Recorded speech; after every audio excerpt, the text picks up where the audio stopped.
nama saya Feni Firdayanti dengan NIM 24021040249, mahasiswi Pendidikan Bahasa dan Sastra Indonesia Universitas Jember.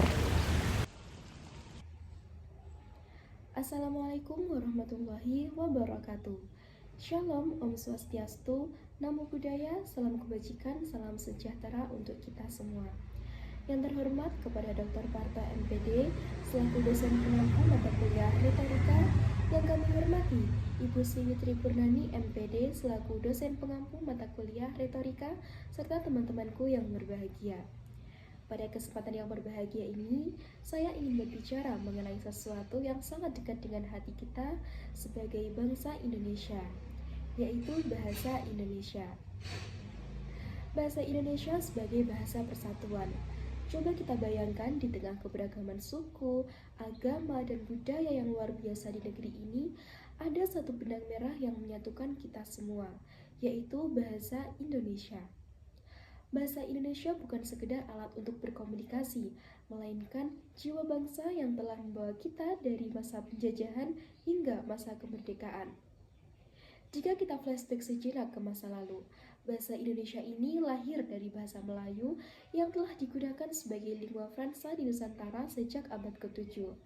Pada zaman penjajahan Belanda, bahasa ini berkembang melalui interaksi dengan budaya.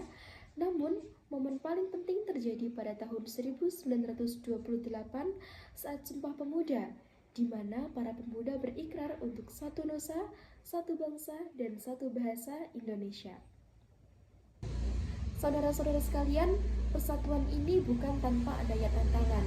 Pengaruh bahasa asing seperti Inggris dan juga Mandarin sering kali mengancam keberadaan bahasa Indonesia. Banyak anak muda lebih menggunakan bahasa yang slang atau bahasa campuran, sementara bahasa daerah masih kuat di rumah tangga.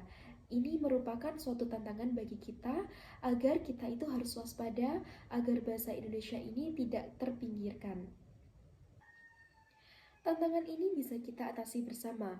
Pemerintah telah berupaya melalui program seperti Gerakan Literasi Nasional dan juga penguatan bahasa Indonesia di sekolah. Namun, peran kita sebagai masyarakat juga tak kalah penting. Mari kita jadikan bahasa Indonesia ini sebagai bahasa sehari-hari, bukan hanya di acara resmi, namun juga saat berkomunikasi sehari-hari. Kita harus ingat bahwasanya bahasa adalah cerminan jiwa bangsa. Dengan melestarikan bahasa Indonesia, artinya kita menjaga persatuan dan juga kesatuan bangsa. Mari kita buktikan bahwa kita bangsa yang kuat, bangsa yang bersatu dalam keberagaman. Saudara-saudara sekalian, marilah kita berkomitmen untuk menjadikan bahasa Indonesia sebagai bahasa persatuan yang hidup dan berkembang. Mungkin itu saja yang dapat saya sampaikan. Mohon maaf atas salah kata atau tutur kata. Saya akhiri. Wabillahi taufiq wal hidayah. Wassalamualaikum warahmatullahi wabarakatuh.